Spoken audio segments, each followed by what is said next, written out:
Hello, I'm Jodie Benveniste, a psychologist and parenting author, and I help parents get to the true heart of parenting. In this video, we're going to talk about where do you get your parenting ideas from. In the video on parenting styles and what works best for children, we talked about the supportive parenting style, which is really the one that benefits children. It's about being warm and loving, but also providing boundaries and guiding their behaviour. But within that broad framework of the supportive parenting style, we still have to make lots of choices as parents. And the question is, how do you make choices that are best for you and your family? We face many challenges as parents. You might be facing sleep issues or fussy eating or discipline problems. And there's lots of conflicting and confusing information out there, and it can be very overwhelming. It can be difficult to know what to do.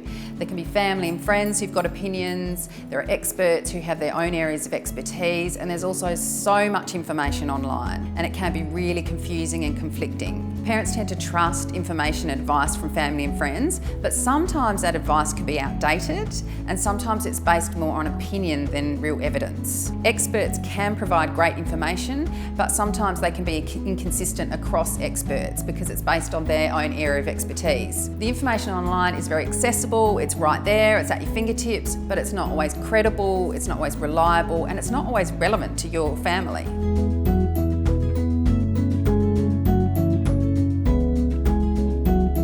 There are two ways or two aspects that can really help you to make good choices for your family, and that is to have a good understanding of your child's development and also to understand your family values. When we have a good understanding of child development, we can have the right expectations about our children's behaviour.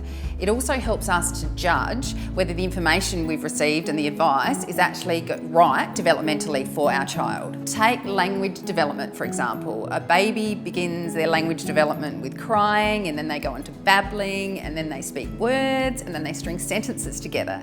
And as a parent, we can't expect a toddler to be able to communicate as effectively as a school-age child. When it comes to fine motor and physical development, children develop too as they age. We can't expect a baby to dress themselves, but we can expect our preschooler to do that. There's actually lots of great, reliable information on child development. You might like to check out some of the links, including the Child and Youth Health website, the Parenting Essay, Parent Easy Guides, and also the Raising Children's Network website.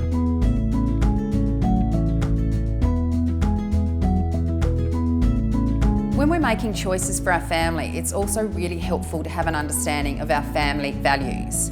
Values are our deepest desires about the person we want to be, the kids we want to raise, and the life we'd like to live. We all have family values, even if we're not consciously aware of them. When we are aware of our values, we can really use them as the backbone to our parenting. They can provide a very firm foundation, and they give us the reason why we do certain things with our children. You might value kindness in your family, or patience, or creativity, or fun, or safety. So that's why there's no hitting or yelling in your home. If we value well-being, then that's why we go to the effort of cooking healthy food for our children, and we don't let our children eat lots of junk food, even if they want to. If we value responsibility, that's when we expect our children to help around the house, do some chores, tidy their room, because that's what we do in our family. If we value creativity, that's why we limit screen time, because we know that children who don't spend too much time on screens are much more creative and much more imaginative. When we know our values, we can also check ourselves against them. So if we do find ourselves yelling at our child,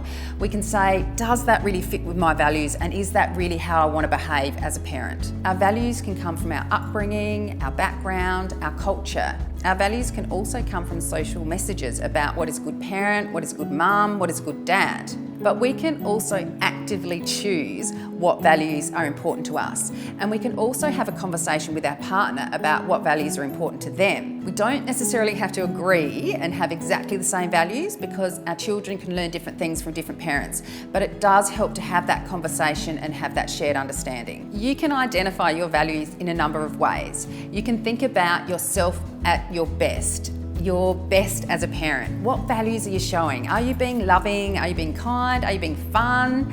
That can help you to decide what values are really important to you. You can think about your legacy and how you want to be remembered. What kind of a mum or a dad do you want to be remembered as? You can also think about your children as adults and what values you would love to see them showing when they're older. You can also search online, there's plenty of lists of values, and you can actually go through the lists and choose the ones that really resonate with you and make you feel good about yourself and your family. Raising children is a learning experience. We don't have all the experience and knowledge we need when we first become parents. We really do learn as we go. We face many challenges as parents, and it can be difficult to know where to find good, reliable information. We can ask family and friends, we can get professional help, we can search online, there's certainly lots of information there. But at the end of the day, we need to bring it back to our family and we need to filter all of that information. It does really help if we've got a good understanding of our child's development and where they're at developmentally. And when we understand our values, we can really make the right decisions for ourselves and for our family.